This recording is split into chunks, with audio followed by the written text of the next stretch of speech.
Merci beaucoup Irène, bonjour à tous. Je suis ravi d'être là parmi vous pour discuter de ce sujet complexe. Je dois avouer qu'au départ, quand on me l'a proposé, j'ai eu une petite hésitation avant de le traiter, parce que je suis rhumatologue, je ne suis absolument pas professionnel de la santé mentale, mais je me suis dit que c'était un bon moyen d'essayer de progresser dans la compréhension de cette complication qui touche quand même beaucoup de malades, et le résultat de l'enquête de la FPRIC l'a montré. Et c'est, à mon sens, un sujet important et il faut que les rhumatologues s'en emparent. Alors, on ne va pas demander aux rhumatologues de devenir des psychiatres, psychologues, des professionnels de la santé mentale, parce que ce n'est pas notre rôle. Mais on peut quand même essayer de s'emparer du sujet pour essayer de mieux le comprendre, pour ensuite bien orienter les malades chez les professionnels adéquats. Alors, cette présentation, alors ça c'est les petits liens d'intérêt, je vous présente le plan. Donc déjà, qu'est-ce que c'est que la santé mentale? Je ne sais pas si tous, vous savez ce que c'est, vous avez votre propre idée de la santé mentale, j'ai peut-être aussi la mienne, on n'est peut-être pas tous d'accord sur le sujet. Donc c'est bien de rappeler la définition de l'OMS et expliquer un petit peu à quoi ça correspond.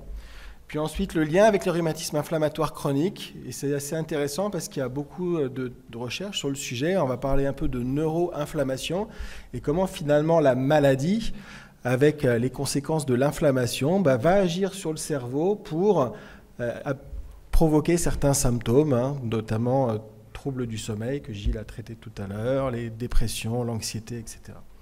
Et puis après, là, la partie complexe, c'est pour le patient, pour vous, et puis pour nous. Pour vous, c'est comment en parler, à qui en parler, et puis pour le médecin, c'est aussi comment aborder le sujet avec son patient. Ce n'est pas toujours quelque chose de facile. Donc il y a une vraie problématique à la fois pour vous et pour nous, et à mon avis, il faut que vous travaillez et que nous, on travaille aussi pour essayer d'améliorer le fait d'en parler, et ensuite d'adresser aux bons professionnels. Et puis ensuite, quelles sont les ressources, solutions? Donc on verra qu'il y a des petites choses qui peuvent être faites déjà au niveau du rhumato, mais aussi, bien sûr, par les professionnels de la santé mentale. Alors, qu'est-ce que c'est que la santé mentale? Question complexe. Déjà, on peut dire qu'il n'y a pas de santé sans santé mentale, parce que finalement, on a tendance à séparer la santé physique, le bien-être physique, de le bien-être émotionnel ou du bien-être mental. Et en fait, finalement, sans santé mentale, il ne peut pas y avoir de bonne santé physique. Ça, c'est le premier point. Alors, il y a une définition de l'OMS, l'Organisation mondiale de la santé, qui dit que la santé mentale, c'est un état de bien-être qui permet à chacun de réaliser son potentiel, de faire face aux difficultés normales de la vie. Vous avez vu, j'ai mis en rouge le normal parce qu'il y a des difficultés qu'on affronte tous les jours. Et puis on va voir qu'il y a des difficultés qui arrivent, qui sortent de ce cadre normal. Et notamment la maladie sort de ce cadre normal. Travailler avec succès de manière productive, ça ferait plaisir à Emmanuel Macron par exemple, et d'être en mesure d'apporter une contribution à la communauté. Normalement, on est censé aussi contribuer. Donc vous voyez, il y a un petit funambule à droite, c'est une image que j'aime beaucoup, c'est une espèce d'équilibre. Cette santé mentale, on essaye de rester toujours en équilibre entre identité, potentiel et sentiment d'appartenance utile à un univers social. Donc vous voyez cette espèce d'équilibre qu'on essaye de maintenir, et puis pouf, on va avoir des événements de vie, alors certains attendus, d'autres complètement inattendus, qui vont arriver comme un gros coup de tonnerre, qui vont faire en sorte que cet équilibre va être mis en péril, et il va falloir travailler pour le rééquilibrer. Et donc, quand on parle, il faut essayer de différencier deux choses. Il y a la santé mentale, et puis il y a l'état psychique.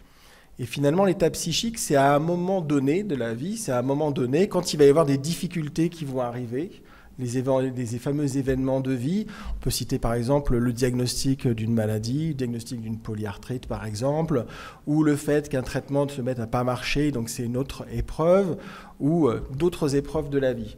Et donc c'est cet état psychique qui va être modulé et qui va faire que vous n'allez pas être bien, qu'il va y avoir une source de détresse mentale.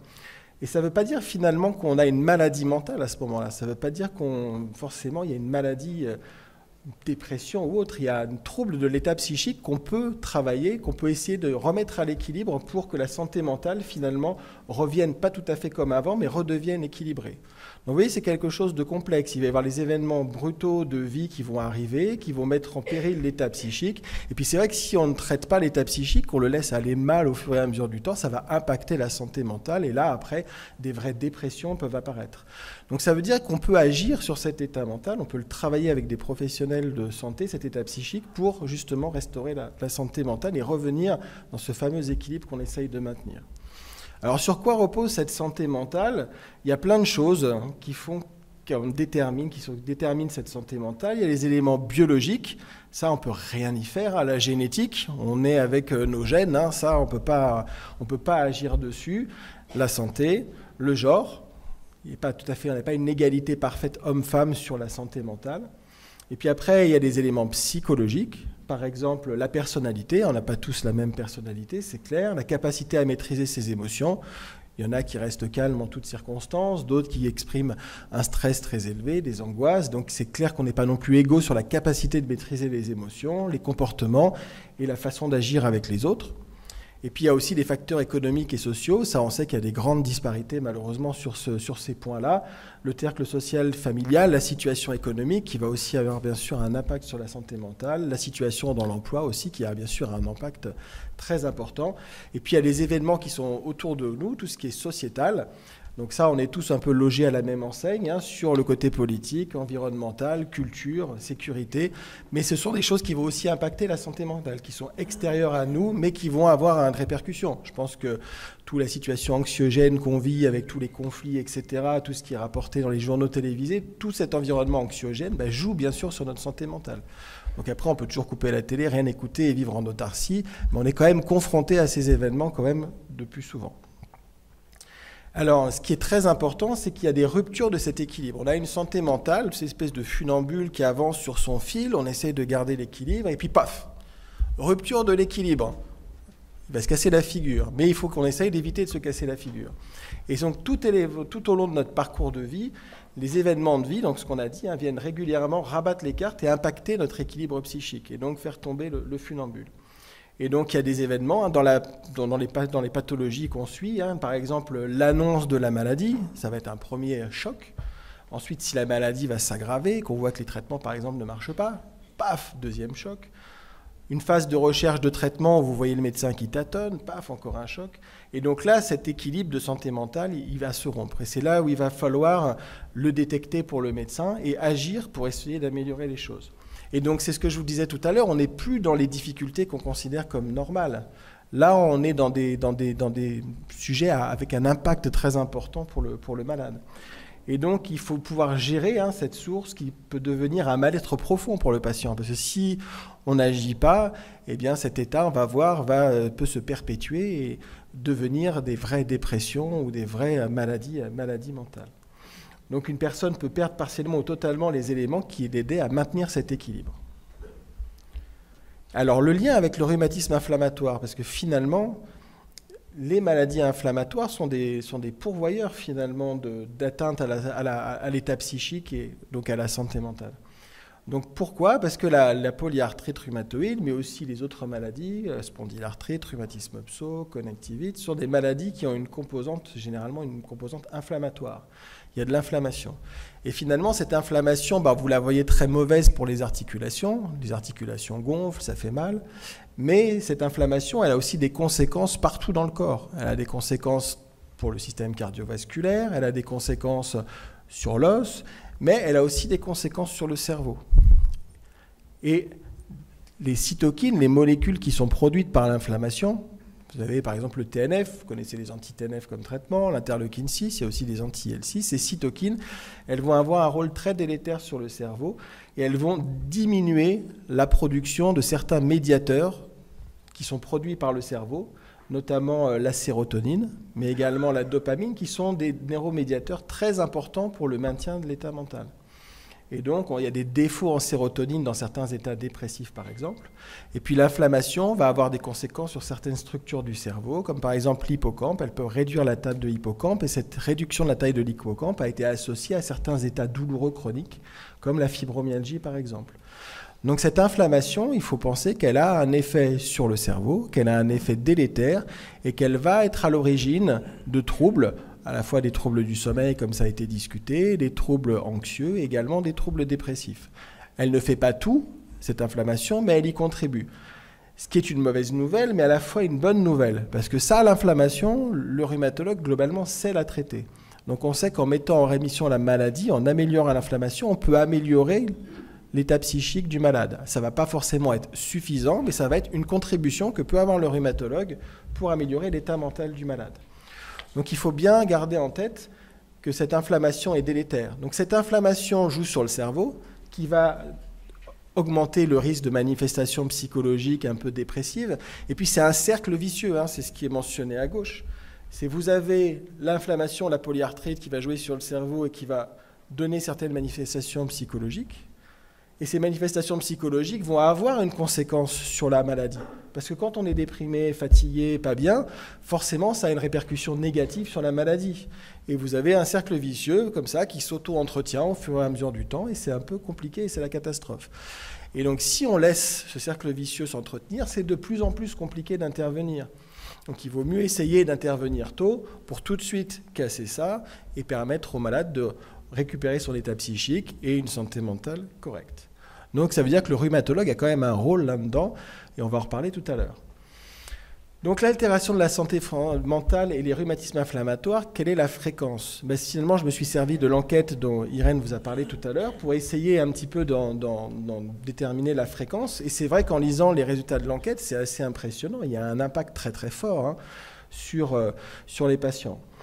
Alors, c'est vrai qu'on sait que l'anxiété et la dépression, elles sont 2 fois plus fréquentes chez les patients qui ont un rhumatisme inflammatoire chronique que dans la population générale.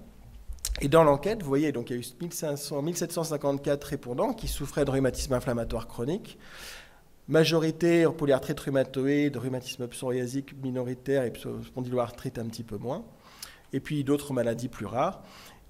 Et puis vous voyez donc l'impact très important du rhumatisme inflammatoire sur la santé mentale. 4 répondants sur 5, 80%, qui considéraient que leur santé mentale a été impactée par leur rhumatisme inflammatoire. C'est quand même majeur.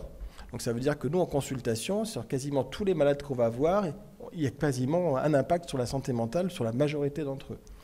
Et vous voyez que la moyenne des notes attribuées au bien-être mental, c'est quelque chose qu'on peut évaluer par des questionnaires, par exemple. Avant la maladie, c'était plutôt 8,1 sur 10, qui est plutôt une très bonne note.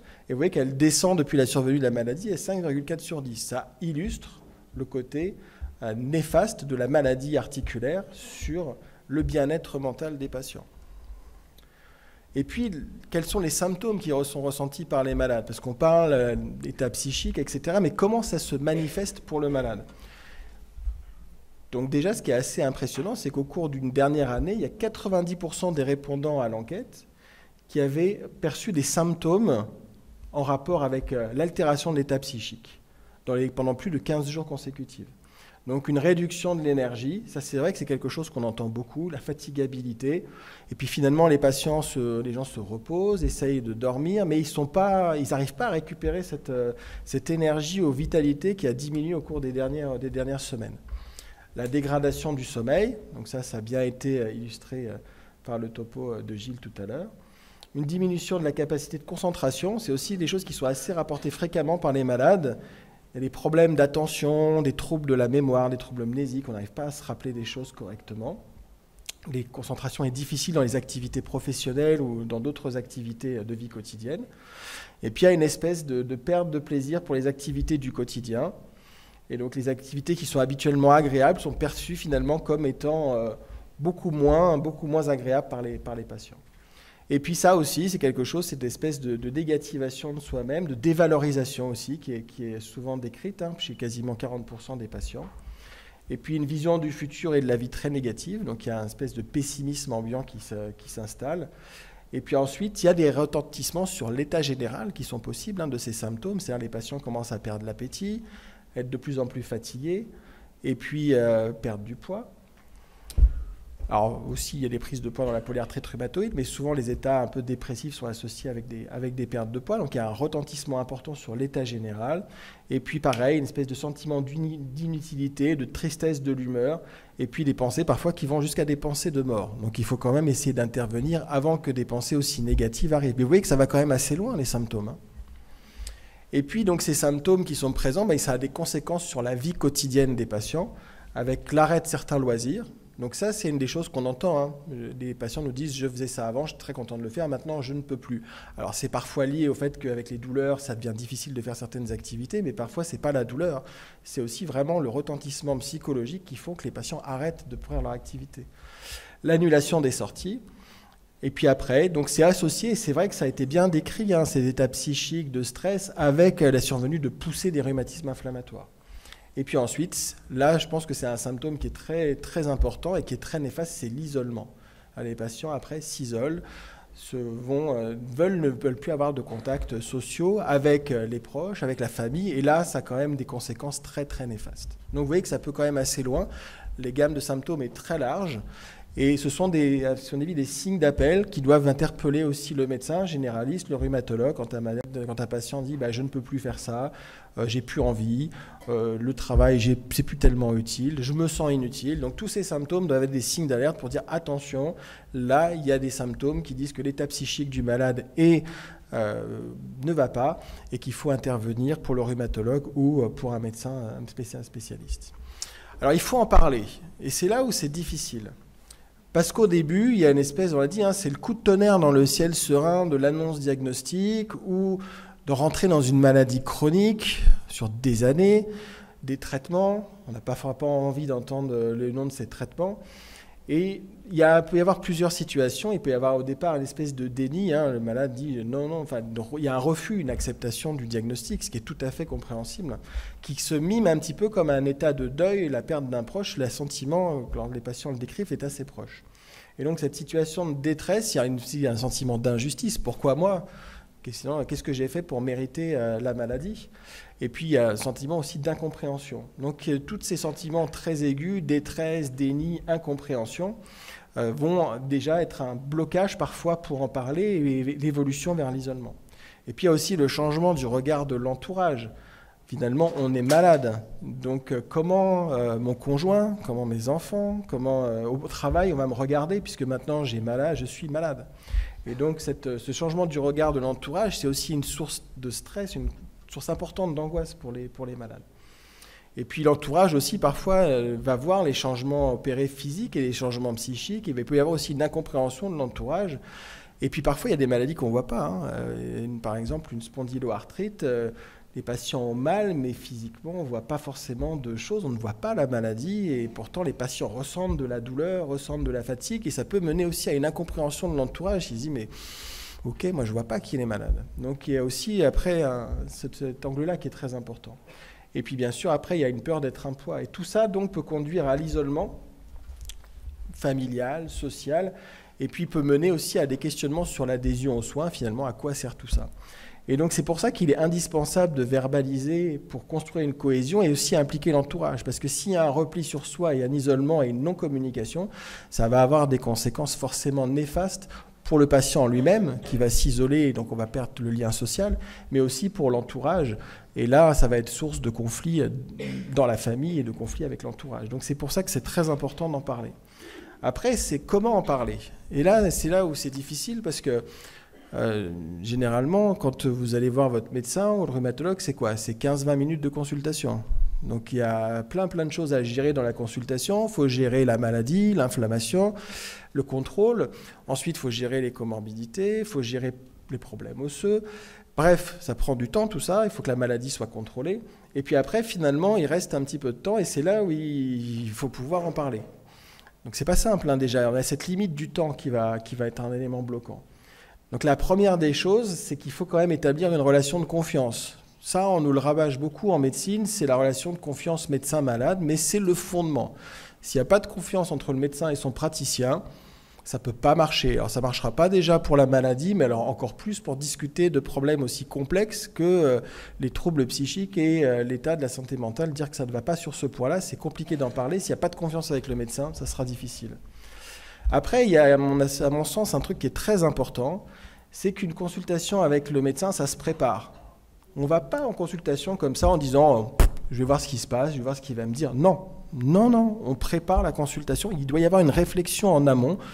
Certains malades préparent des listes de questions, etc. Mais il faut réfléchir en amont.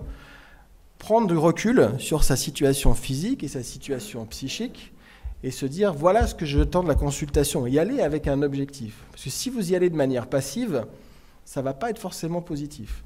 Donc, il faut une prise de recul, préparer si besoin des listes de questions et puis avoir déjà pour le patient un objectif pour la consultation en disant « Ok, je vois que mon problème actuel, finalement, j'ai moins de douleur, la polyarthrite, ça va, mais mon gros problème, je suis fatigué, je ne suis pas bien psychologiquement, j'ai des conflits au travail. Voilà la priorité que je veux donner à la future consultation que j'ai. » Donc vous voyez déjà au moins, il y a une priorité qui a été donnée à quelque chose. Vous voulez en parler. Et puis pour le médecin aussi, et bien sûr, il va falloir lui aussi qu'il se mette en ordre de marche, entre guillemets, pour pouvoir attendre ce type de questions.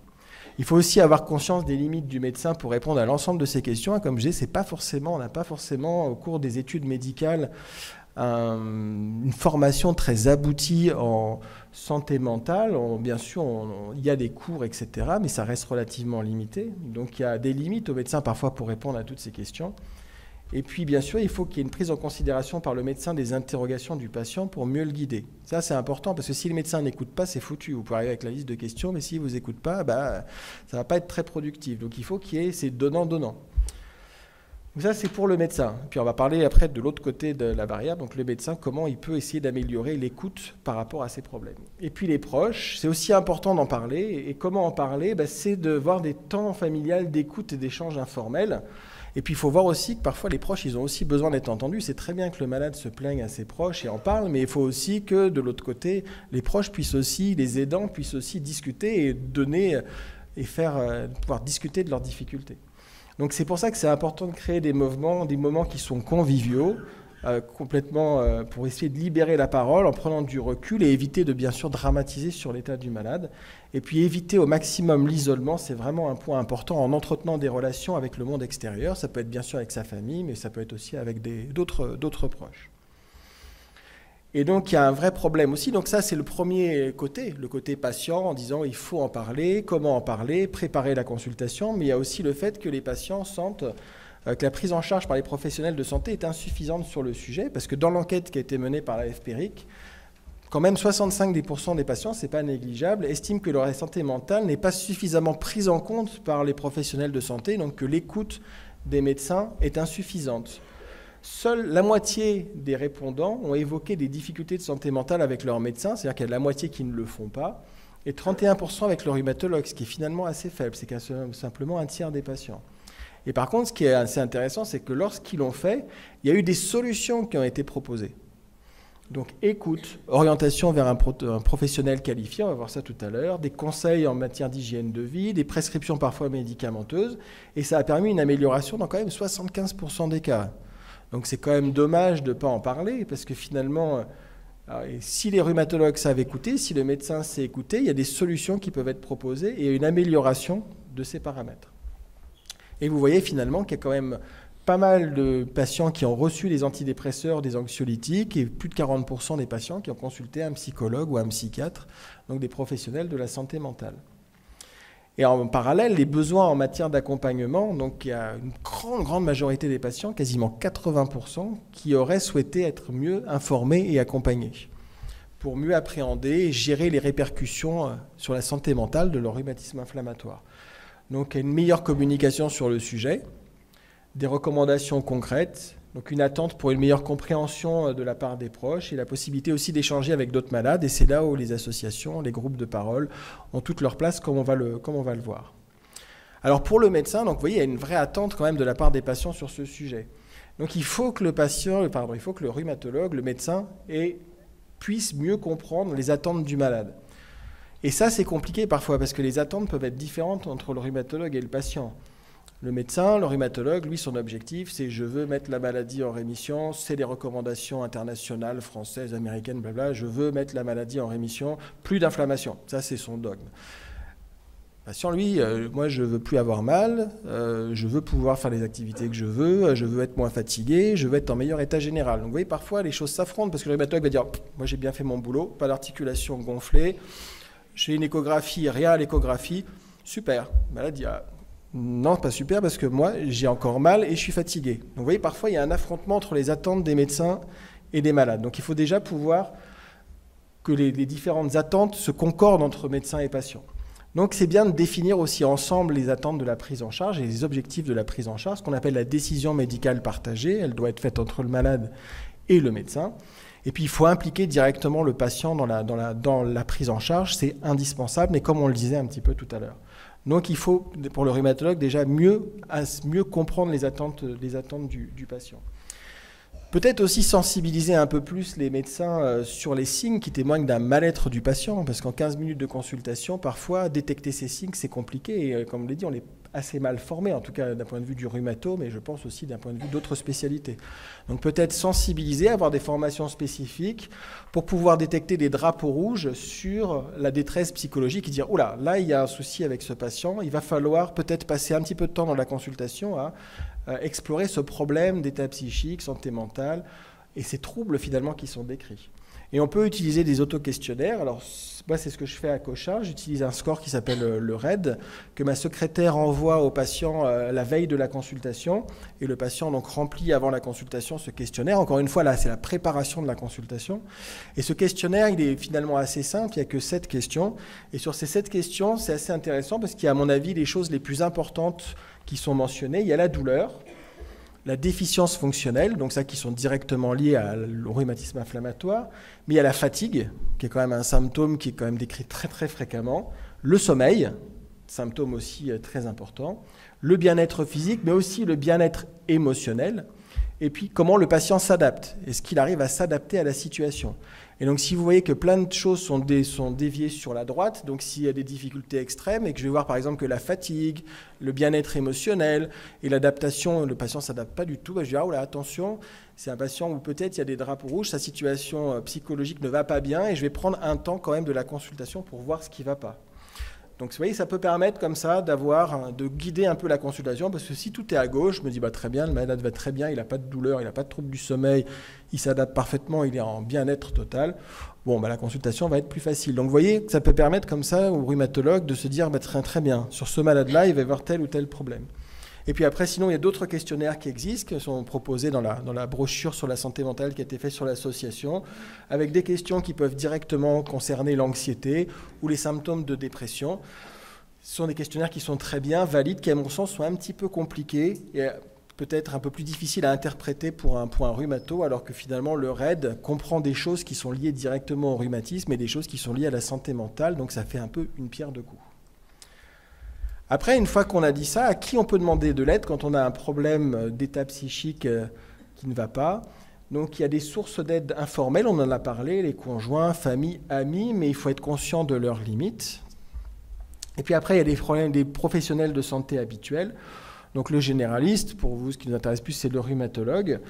Le pharmacien, qui peuvent proposer une prise en charge directe, ils peuvent agir directement ou ils peuvent orienter vers un professionnel de santé mentale. Et le rhumatologue a quand même une place. Je vous ai dit qu'effectivement, on n'était pas des professionnels de santé mentale, il faut qu'on reste à notre place, mais on peut quand même intervenir. Parce qu'on peut déjà, il y en a un rôle d'orientation, mais aussi on a un rôle de traiter la maladie et de mettre la maladie en rémission pour qu'il n'y ait plus d'inflammation et que cette inflammation n'aille plus dans le cerveau pour diminuer les taux de dopamine, sérotonine, comme je vous ai dit. Et puis après, on peut proposer des choses qui améliorent la santé mentale, qui sont par exemple l'activité physique, le régime alimentaire ou des pratiques complémentaires. Donc on va en parler un petit peu tout à l'heure dans les solutions qu'on peut proposer.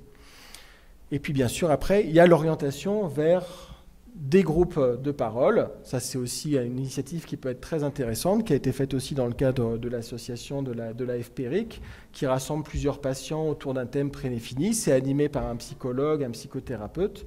Et donc, il y a des temps d'écoute, d'expression, de libération de la parole. Et donc, ces échanges et partages d'expériences peuvent être bénéfiques pour améliorer l'état psychique des malades. Et puis, il y a l'éducation thérapeutique qui sont proposées dans certains services, comme par exemple, on le fait à Cochin, ou dans ces équipes, il y a souvent un psychologue qui peut également travailler pour améliorer l'état psychique des malades. Et puis, il y a aussi, bien sûr, les associations de patients qui peuvent aussi orienter vers certains professionnels, qui peuvent aussi orienter vers des groupes de parole. Il y a des conférences aussi dédiées qui sont faites, qui peuvent aussi aider. Mais le rhumatologue peut adresser déjà à ces différentes structures, mais il peut aussi adresser à des professionnels de santé mentale. Et c'est là aussi où il faut qu'on progresse, c'est-à-dire identifier le bon professionnel, parce qu'il y a beaucoup de psy partout, à droite, à gauche. Tout le monde ne sait pas trop à quoi ça correspond. Et c'est vrai qu'on peut adresser à différents spécialistes, bien sûr au psychiatre, qui va être le médecin spécialisé dans les maladies mentales et dans les problèmes d'état psychique, qui va médicaliser, donc souvent apporter une solution avec un traitement médical, et puis aussi un suivi spécialisé. Le psychologue, qui est un professionnel de l'évaluation de la santé mentale, qui peut être aussi psychopraticien, Donc c'est l'ancien psychothérapeute qui peut pratiquer la psychothérapie. On va voir quelques exemples pour essayer d'améliorer les états psychiques de certaines psychothérapies. Et puis il y a aussi bien sûr la psychanalyse, qui est une approche souvent individuelle par le dialogue pour essayer de libérer donc par cette parole des conflits qui sont restés pour l'instant inconscients pour le malade et qui peuvent sortir de par l'intervention de ce spécialiste. Donc, qu'est-ce qu'il propose comme type de thérapie? Donc, il y a des approches individuelles pour le patient lui-même. Donc, il y a les médicaments. Donc, ça va être prescrit par le psychiatre. Et souvent, il y a une espèce d'hermétisme en disant « mais le psychiatre, je ne veux pas trop le voir parce qu'il va me donner des antidépresseurs, il va me donner des médicaments, je ne veux pas tellement en prendre, je prends déjà trop de choses. » Donc, c'est vrai, mais il va déjà pouvoir poser un diagnostic. Et puis, il va pouvoir quand même, après, lui-même vous adresser à des spécialistes pour ensuite aborder les thérapies non médicamenteuses. Puis, vous avez les psychothérapies. Alors, soit c'est des traitements au très long cours pour là, quand il y a une vraie maladie, une vraie, entre guillemets, maladie mentale. Et puis, il y a des thérapies plus courtes pour les états psychiques qui ne vont pas bien, comme par exemple les thérapies cognitives comportementales, qui sont surtout utilisées pour les états d'angoisse, de stress, d'anxiété, troubles paniques, par exemple. L'hypnothérapie, qui est en grand développement, le MDR, qui est un type de psychothérapie par des mouvements oculaires qui cible les mémoires traumatiques des individus, donc généralement c'est vrai pour des situations aiguës plutôt traumatiques. Puis il y a aussi par exemple d'autres choses comme l'art-thérapie, et puis il y a aussi bien sûr la psychanalyse en parallèle qui peut être utile en complément de ces approches. Et puis il ne faut pas oublier, donc ce sont des approches individuelles qui sont centrées sur le patient, mais parfois il faut aussi impliquer les autres, c'est-à-dire il faut impliquer le patient et ses proches. Et donc, il y a des thérapies de couple qui existent. Et donc, c'est très important pour essayer de préserver le couple, parce que malheureusement, moi je vois avec certaines maladies, les couples se défont très vite, malheureusement, ou parfois plus ou moins vite, mais il y a pas mal de ruptures de ces couples à la suite de ces maladies chroniques. Donc, c'est vrai que ces thérapies de couple peuvent être très utiles pour aborder les difficultés, les craintes, la sexologie qui est parfois aussi répercuté par le rhumatisme inflammatoire, et puis aussi favoriser le dialogue. Et puis parfois, il faut des thérapies familiales qui sont parfois plutôt généralement bienveillantes et qui peuvent aussi aider à améliorer la situation du patient, mais aussi de ses proches, de ses aidants, parce qu'il faut aussi penser aux aidants, il ne faut pas que centrer sur le patient. Donc pour prendre soin de sa santé mentale, il y a des choses que le rhumatologue peut proposer, qui fait l'activité physique régulière. De toute façon, c'est très utile pour la santé mentale, c'est très utile aussi pour la santé physique, et il faut la promouvoir. L'alimentation, le sommeil, ça on en a parlé. Les techniques de gestion du stress, parce qu'on sait que le stress est très néfaste pour les rhumatismes inflammatoires. Des stress très aigus peuvent provoquer des poussées de la maladie, donc il faut savoir le gérer, ce qui est loin d'être facile. Mais il y a des choses qui peuvent être faites, le yoga, la cohérence cardiaque, la méditation pleine conscience. Il y a des choses qui sont proposées aussi par le cadre des associations de patients. Essayer de restaurer du lien social, et restaurer les activités de loisirs et rester en lien, comme je dis, éviter au maximum l'isolement, parce que l'isolement va avoir que des conséquences négatives. Donc là, j'ai retiré cette diapositive de ce qui est proposé qui était proposé dans l'enquête de la FPRIC, sur des sources de bien-être mental, des choses qui peuvent être faites. Bien sûr, c'est absolument pas limité, mais insistez bien sur le sommeil. Le chien, c'est une très bonne idée. Très très bonne idée, parce que souvent ça améliore le côté physique, il va vous demander de sortir, et puis si vous ne le sortez pas, il va vous engueuler, donc ça va vous obliger déjà à faire un peu d'activité physique, et puis ça améliore aussi la santé mentale. Bon, après à 5h du matin, c'est peut-être un peu difficile parfois, mais néanmoins, c'est quand même utile. Bien sûr, les sorties culturelles, l'activité phisique, je vous l'ai remis, mais ces pratiques ont un effet très très positif sur le bien-être mental. Donc les points clés, de la présentation, donc c'est qu'il faut mettre quand même l'accent sur la santé mentale, et sans bonne santé mentale, il n'y a pas de santé au sens large correct. Donc on a vu qu'il y avait des facteurs qui influençaient cette santé mentale. Certains, on ne peut rien y faire, malheureusement, tout ce qui est imprimé génétiquement, tout ce qui se passe autour de nous, on est spectateur, malheureusement. C'est difficile d'intervenir directement, mais il y a d'autres points sur lesquels on peut agir. Lien entre santé mentale et rhumatisme, ça c'est de plus en plus connu, et le rhumatologue a de plus en plus conscience quand même que anxiété et dépression, c'est plus important chez les patients qui ont des rhumatismes inflammatoires, et que l'inflammation est néfaste sur le cerveau et a des conséquences psychologiques. L'importance de la communication, il faut en parler, c'est difficile, mais ça peut se préparer, ça peut s'améliorer, et il y a une amélioration à attendre de la part des patients et de la part des médecins pour ce sujet. Donc l'importance de la prise en considération des médecins, c'est là où il faut que nous on progresse, Et puis il y a des ressources, l'aide informelle, les professionnels de santé, les associations de patients qui sont aussi là pour ça et qui mettent d'ailleurs en avant ces problèmes de santé mentale. Et puis, il est aussi important, très important pour le corps médical et paramédical de travailler ensemble. C'est très bien d'envoyer les patients chez, par exemple, des infirmières spécialisées ou sur des psychologues, des professionnels de santé mentale, mais il faut qu'il y ait un travail de concert, une vraie collaboration pour que ça aille dans le sens d'aider au maximum le patient et d'améliorer ses troubles. Merci beaucoup pour votre attention.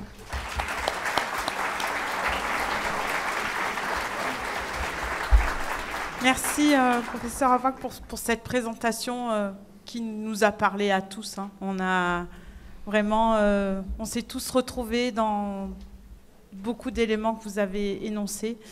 Et avant de vous passer la parole, je voulais vous dire que vous avez évoqué le bouleversement que pouvait constituer l'annonce du diagnostic.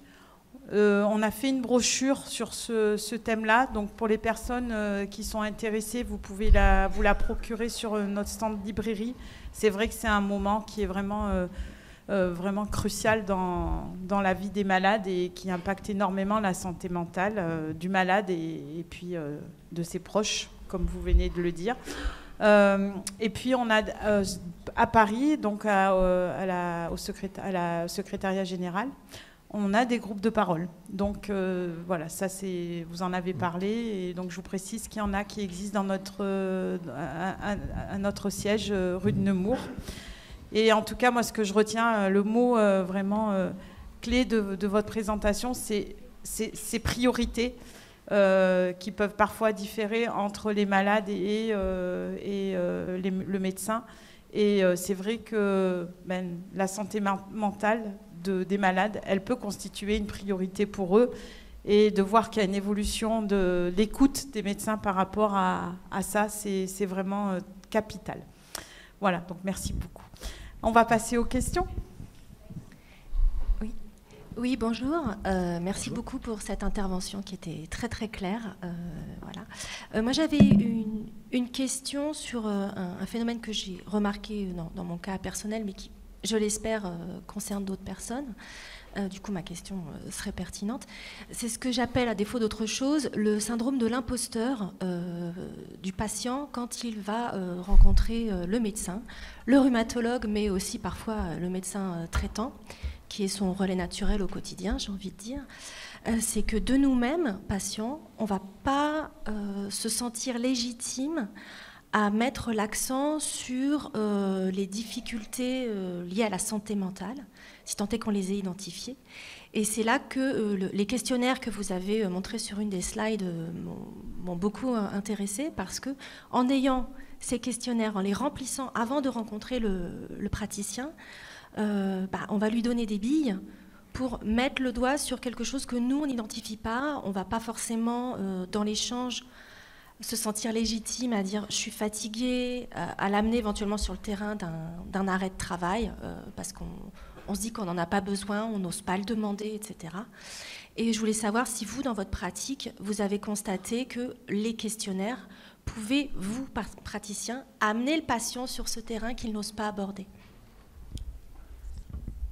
Oui, merci pour votre question. C'est intéressant, déjà, avant de vous répondre sur les questionnaires, c'est intéressant ce manque de légitimité que vous donnez, parce que ça vous concerne quand même directement. C'est marrant, je l'ai déjà entendu, hein, mais c'est marrant, ce manque de légitimité, c'est quand même quelque chose qui vous concerne directement. Alors après, est-ce que c'est la crainte de ne pas être entendu? Est-ce que c'est la crainte de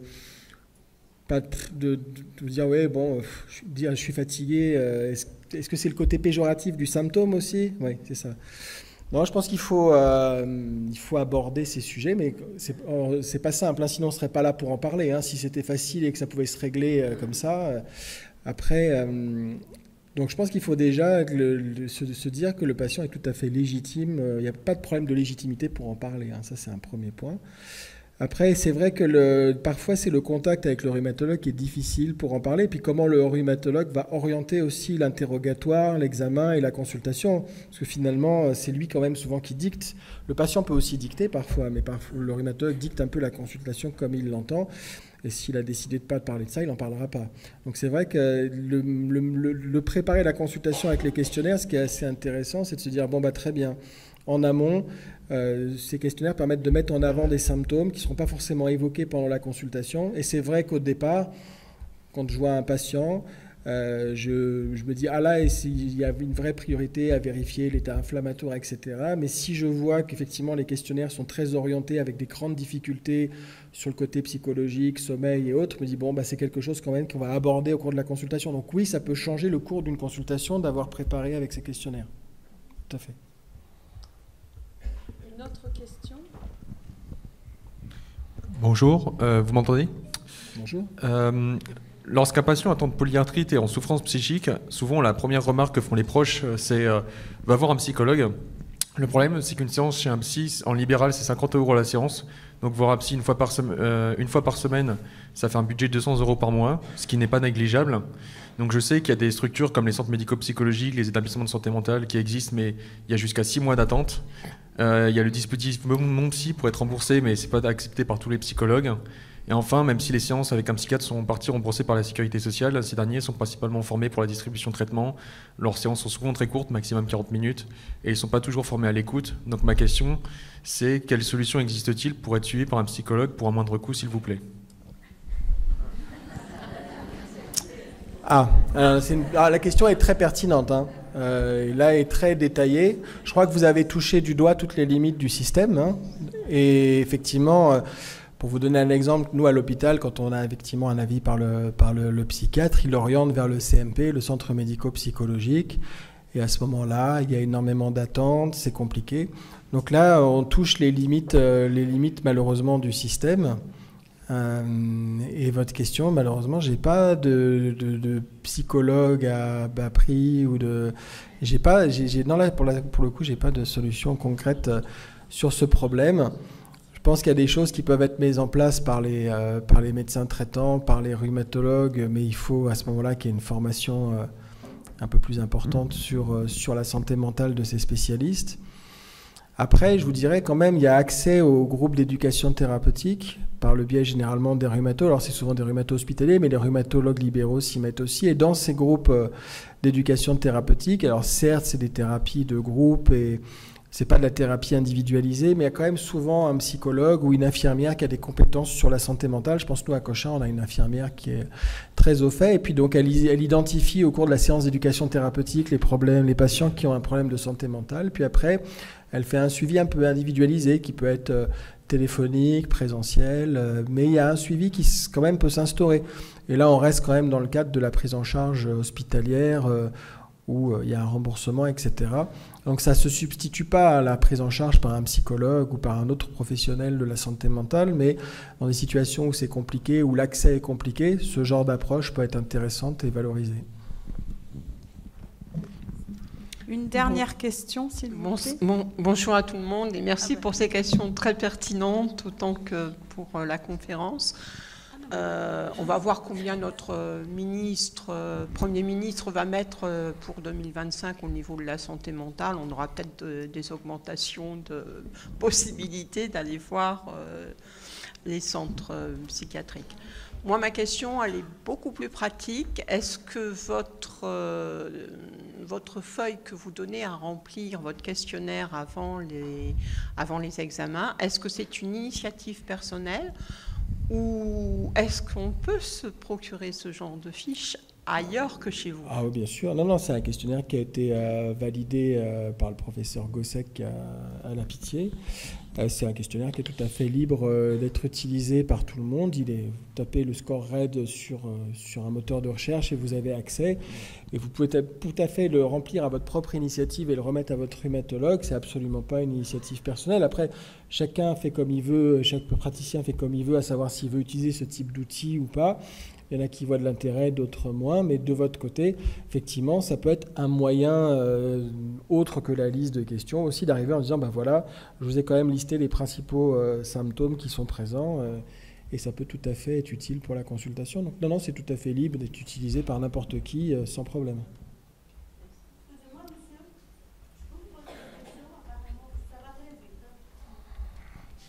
Attendez, madame, on va vous donner un micro parce que les questions, elles sont intéressantes pour la... Oui, madame, elle m'a dit, je me suis fait doubler, madame. C'est pour ça que j'ai pris le micro. Oui, allez-y. Je ne sais pas parler sur le micro, ça va là? Si, ça va. Voilà, je vais vous poser une question. Elle est toute simple.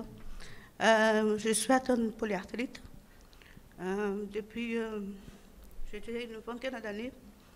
Et mon hématologue est parti à la retraite. Je n'ai pas été suivie. Je suis suivie par un hôpital et on me dit toujours que je dois consulter un rhumatologue. Alors, j'ai beaucoup de mal à trouver un rhumatologue parce que c'est très, très difficile. Et en venant au salon, en vous écoutant parler, j'aimerais avoir votre numéro de téléphone pour une consultation. Merci beaucoup. Votre 06, professeur Alanor. Ça va être un peu difficile. Professeur Avouac, pardon. De vous le donner. Enfin, si vous tapez mon nom sur Internet, vous avez le numéro de mon secrétariat à l'hôpital. Je suis suivie à Cochin, c'est peut-être plus ça. Bon, voilà, on est malheureusement, oui, professeur Avouac, ça va aussi dans la... J'ai juste oublié quand même, parce que je voulais remercier quand même l'association pour m'avoir donné l'occasion, et puis les documents. Et puis aussi, je me suis quand même fait aider pour ce voie, parce que je ne suis pas un professionnel de la santé mentale, donc je me suis fait aider par une psychanalyste en devenir, Madame Gaëlle Giliberto, qui m'a aidé à faire la présentation, sinon elle aurait été beaucoup moins bien. Voilà, juste ça. On peut la remercier. Merci beaucoup.